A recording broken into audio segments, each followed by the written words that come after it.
To all the non-believers, non-believers, non-believers, non-believers, non-believers, non-believers, non-believers, non-believers. I'm making. What's up, y'all? This is Jay Varsity, and welcome back to NBA Talk. This is episode 71, and as we close off free agency, everybody's just looking at the new rosters and picking up their power rankings. But I want to go and recap on. I know I'm very late with this, but I'm going to recap on the blockbuster trade with Westbrook going to the Houston Rockets in exchange for Chris Paul and draft picks. And for me, as a Heat fan, I got very upset as soon as I heard about this trade, and because I just started contemplating, like, didn't the Thunder say that they wanted young assets, but then they traded Westbrook for Chris Paul? Like, I get you got a haul of draft picks, and for years to come, the Oklahoma City Thunder got draft picks to mess around with, but I clearly just don't understand why you would take Chris Paul's contract. Like, I would have asked for more if I was OKC, but they got what they got. And with Chris Paul, apparently him and James Harden were having a various amount of problems when it came to spacing. That Chris Paul was too much of barking orders and not putting in action.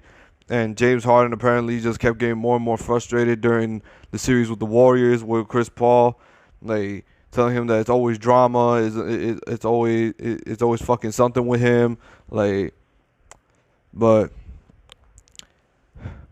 that's stuff that happens behind closed doors that we just don't pay attention to. And maybe these two really did have problems, and maybe that series last year just really messed with them. And who knows? Who knows what's going on in Chris Paul's head right now? Like he probably looking at the Rockets like, also they got the nerve to trade me, but apparently the Oklahoma City Thunder and Chris Paul have both agreed that they don't want him to play a single game for OKC. They're trying to find a trade for him, and if not, CP3 would have to let go of $12 million to $14 million for the Oklahoma City Thunder to buy him out, and then he's free to go. And first destination, I wouldn't be surprised if he tried to join the Los Angeles Lakers. I would not be surprised. My second option would be the Miami Heat, because I just don't see him work. I just don't see him being part of OKC's long-term plan, because they got a ton of draft picks. They got Shai Gilgeous-Alexander. They got Danilo Gallinari. They still have quite a few other players to try to make a deal for. They still got Steven Adams. They still got Dennis Schroeder, Terrence Ferguson, Diallo, Nerlens Noel. They got quite a few things to work with, and quite frankly, they want to rebuild, because after all this drama and movement, there's no way that OKC could contend at this point in time. Now, about the Westbrook and Harden pairing, I just don't know if this is gonna work out. I'm keep hearing different arguments, but I'm of the mindset that this is not gonna work out. To me, the spacing is going to be a problem, and two players that are used to being the number one option and are MVP caliber players, I just don't know that in the case of Harden and Westbrook, if they could work this out. But when it comes to who's gonna take the last shot, who's gonna have the ball when the game on the line, who's gonna orchestrate the offense, I just don't know if one of them is gonna resort to not having the ball. Because Westbrook, the only way he's effective is when the ball is in his hands. That's the only way Westbrook is effective. And the only way that Harden's effective is when the ball is in his hands. Yes, I keep hearing they were teammates in OKC, but it's not the same. That was way back in 2012. We are talking 7 years ago. We're talking 7 years ago. These guys were teammates, and Harden was a sixth man coming off the bench. When he was coming off the bench, Westbrook wasn't on the court, and it was a whole different story. Harden was able to have the ball. He was being effective on offense. He would be able to do those isolations coming off the bench, but this is not the same occasion. We're talking about two guys that are MVP caliber players. They're MVPs in their own rights. Russell Westbrook is a triple-double machine. Harden is a scoring machine. Both these guys need the ball, and the spacing is, I don't know what kind of space you're going to be providing, because Westbrook, he thrives off the mid-range, and in this offense they don't take mid-range shots. They either take threes or layups or slash dunks. And if you take one of Westbrook's main offensive arsenals, which is the mid-range shot, I just don't see how Westbrook. Maybe I could be wrong. Maybe he'll be a more improved 3-point shooter, but I have to see it to believe it. But in this offense, I just don't see how Westbrook can thrive, because in order for this to work, you would have to have Westbrook at the 1, Eric Gordon at the 2, Harden at the 3, PJ Tucker at the 4, and Clint Capella at the 5, because that's the most effective lineup that would provide spacing that would get Westbrook to the lane, or either Harden down to the lane, because I don't see what other lineup works. You can't have Harden at the 2. You really can't. You can't have Harden at the 2 and Westbrook at the 1. It's just not. It's just not gonna work, because the paint will be clogged up, the floor will shrink, and basically your backcourt is going to get clogged up with double teams, and nobody else can create their own shot besides Eric Gordon. So yeah, that lineup would be the only lineup that I would put together to try to make that offense work. But I just think there's going to be a bunch of turmoil between Westbrook and Harden, because I know they talked about playing together again, and I know Harden is trying to do Westbrook a favor, because when he got traded from OKC, he said he was very disappointed, he was sad, and Houston came to him. Basically, when he got to Houston, they made him feel like home. They made him feel like this was home.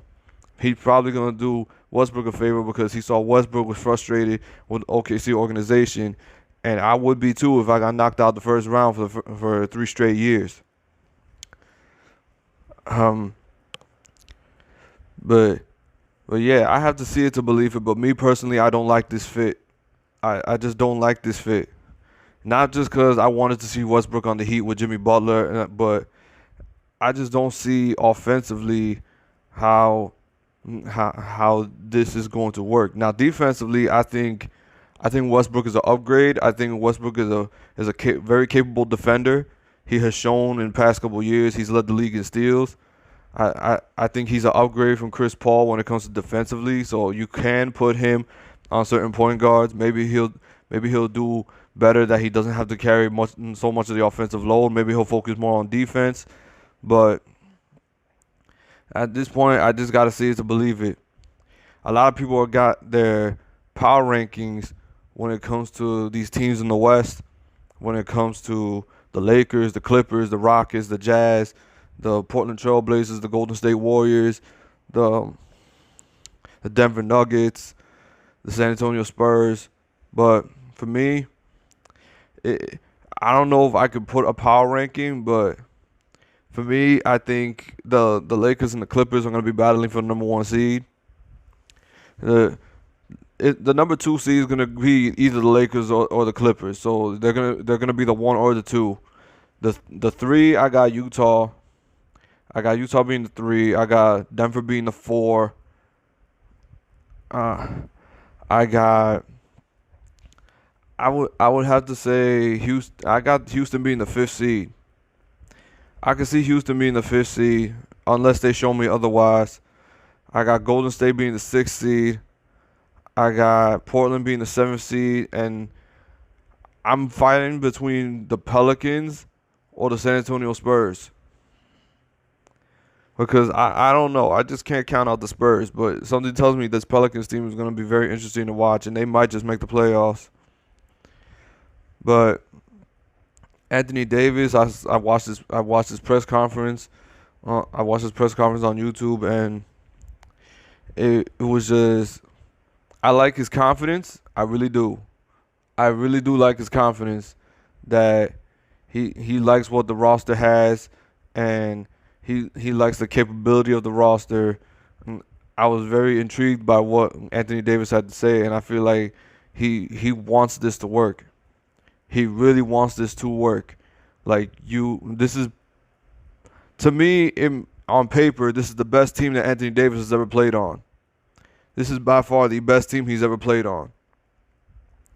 Because this is better than any roster he's had in New Orleans. No offense. This is better than any roster he's had in New Orleans. You get Westbrook, and you get to pair up with Westbrook and DeMarcus Cousins again. You get to pair up with LeBron. You get to team up with guys like Avery Bradley, Danny Green. You got Quinn Cook, you got JaVale McGee, you got Contavious Caldwell-Pope. It's a very deep roster, and a lot of people are sleeping on this roster.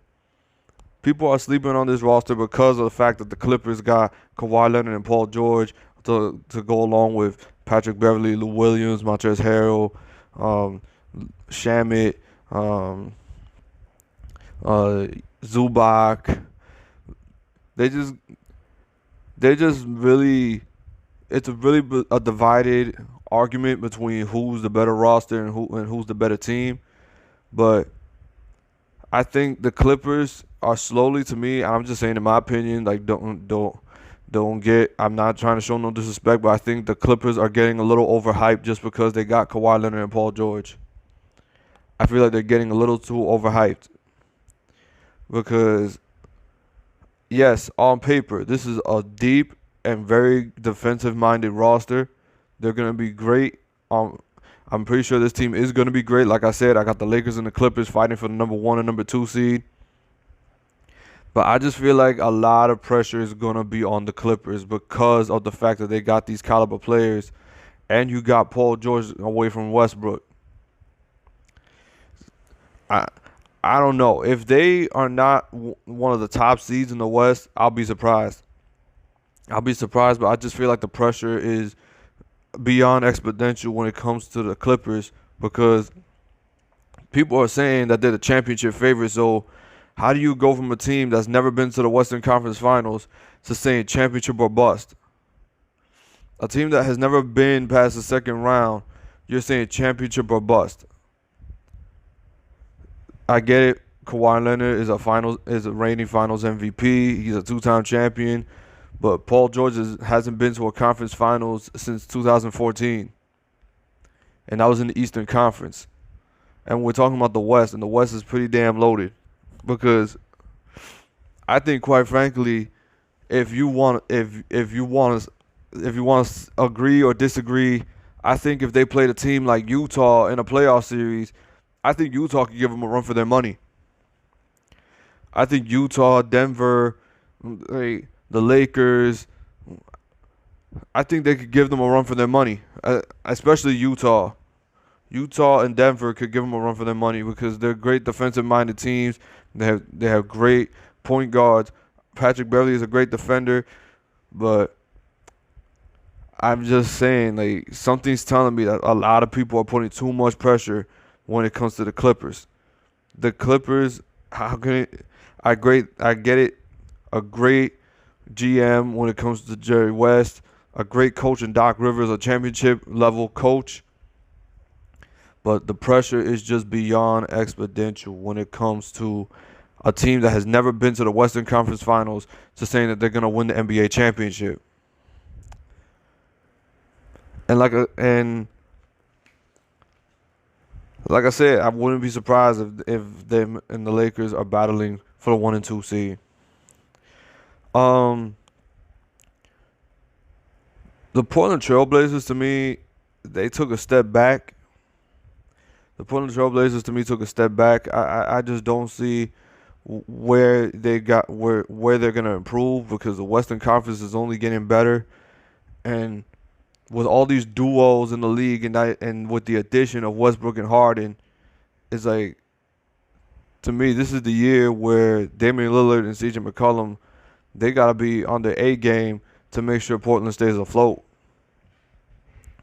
Because after this year, if you don't make any sudden improvement, like I said, I don't expect them to be a high seed. I don't expect them to be a high seed. I expect them to be a 5th to 7th seed. And I know people are going to say I'm disrespectful. Look what they did last year. They made it to the Western Conference Finals. Yeah, a couple of things could have went the other way around, and we'd be having a whole nother conversation. Who knows if Damian Lillard doesn't average 33 in the first round and goes at Westbrook and Paul George like that. And who knows? Thunder might have won in 6. And who knows if CJ McCollum didn't make that mid-range shot in Game 7 against Denver, and what if Denver would have won that triple overtime game? We'd be having a whole nother conversation. So for Damian Lillard to make that Michael Jordan comment to oh, he would never try to recruit people to come team up with him. Well, yeah, he had a front office to do that, but he didn't take. You're over here taking supermax contracts. I get it. Get paid. Go get your money. Get it now while you can. But if you want to talk about trying to win a championship, you can't make those kinds of comments, because to win a championship it requires sacrifice.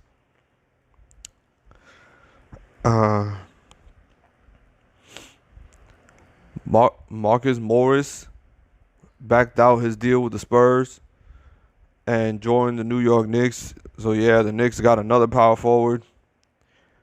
I don't know what the Knicks are trying to do, but one bright side, RJ Barrett did have a pretty good summer league. He finished out strong. I saw the last couple of games. What do you have, like 21 points, 8 rebounds, 10 assists? Like, it was very effective. RJ Barrett has finished out the year strong. I might be wrong about RJ Barrett when it comes to how he'll produce on the Knicks, but I just feel like there's going to be a lot of pressure on him. And Mitchell Robinson also did great in the summer league. I don't know what is it like. The summer league just boosts your confidence, but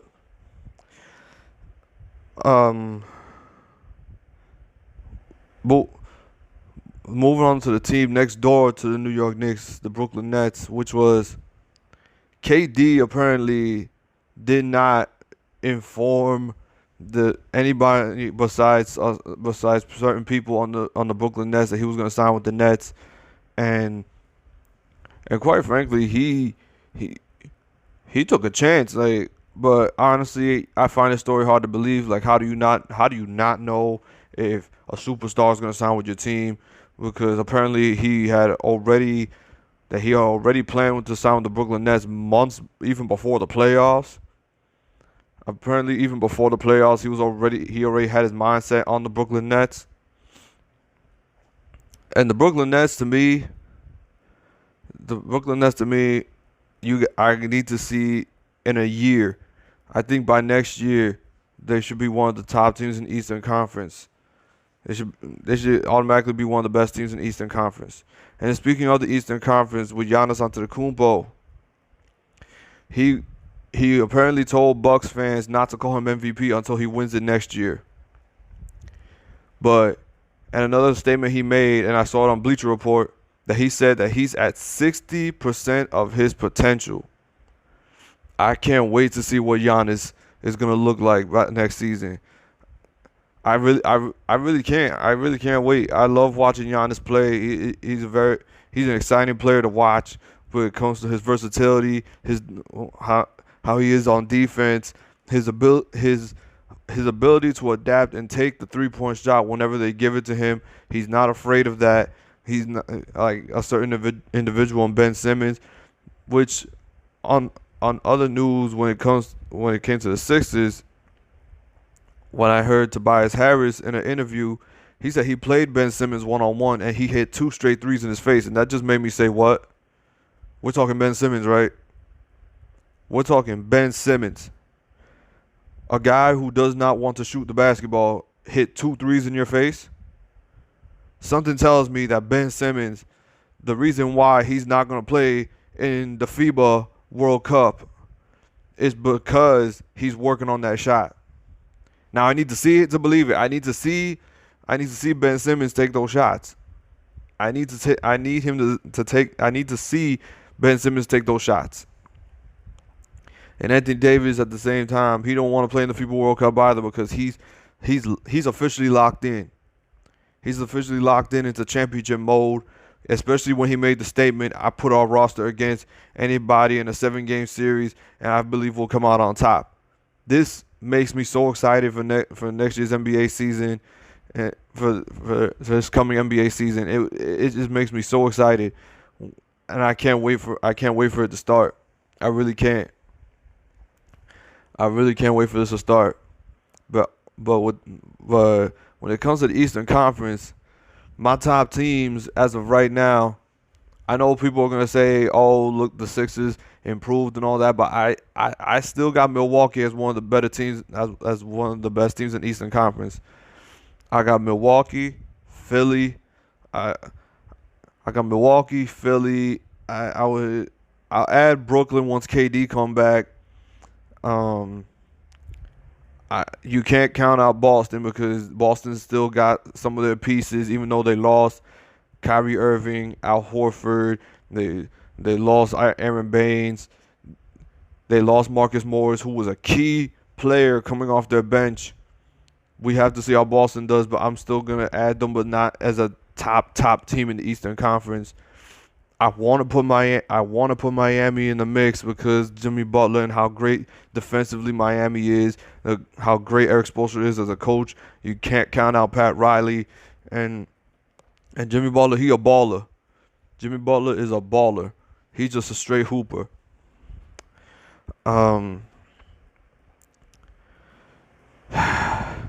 But yeah, this coming NBA season should be very, very fun. The offensive schemes we're gonna see from these teams, who's gonna step up their game when it comes to Jason Tatum, Donovan Mitchell, Ben Simmons, Giannis. How great of rookie years are we gonna see between R.J. Barrett, Zion Williamson, Jackson Hayes, a guy that people are sleeping on, and I've been watching him since I've been watching his Balls Life videos since he was in high school. Is Jalen LeCue. That kid got bounce. That kid got some serious bounce and for being 6'4". Now I get it, 6'4", that's tall. But when you look on TV and you see him next to these other players, he looks like the shortest guy on the court, and the bounce he has is incredible, and he's working on his shot. He is improving. And look at Jackson Hayes, whoa. This guy's unbelievable. I think he's gonna be very, very scary coming into the season. And excuse me if I don't know his name, but he was playing on the Celtics in the summer league, and he's another one. He's just been straight balling, and the summer league was very interesting this year, and this new generation of NBA players is just going to be very, very talented, and I'm very blessed to see them coming up, and what we're about to witness is going to be legendary when it comes to the next form of talent, when it comes to these NBA players. And speaking of Zion, people talking about, oh, should he have even played in the summer league because he played that one game and he suffered an injury. People, Zion knows he's going to be a ticket seller. Zion knows he's going to be a ticket seller. So anywhere he goes, people are going to show up. Now, the thing for me when it comes to Zion is he slowly needs to work on the shot. He solely needs to work on that shot, because everything else, to me, he does fine when it comes to defensively, especially rebounding, paint, passing. The only thing he needs to work on is shooting, and if he could work on that shot on a consistent basis, Zion gonna be a problem by the time he's 25. Zion's gonna be a problem. He's gonna be a big, big problem by the time he's 25, and that's a long time from now. But yeah, that's it. That's all. That was up with NBA news and free agency. If you like, comment, subscribe. If you like basketball content, this is your boy Jay Varsity, and I am out. Peace. We got some non-believers out there. Make believers out of non-believers. Make believers out the overseers.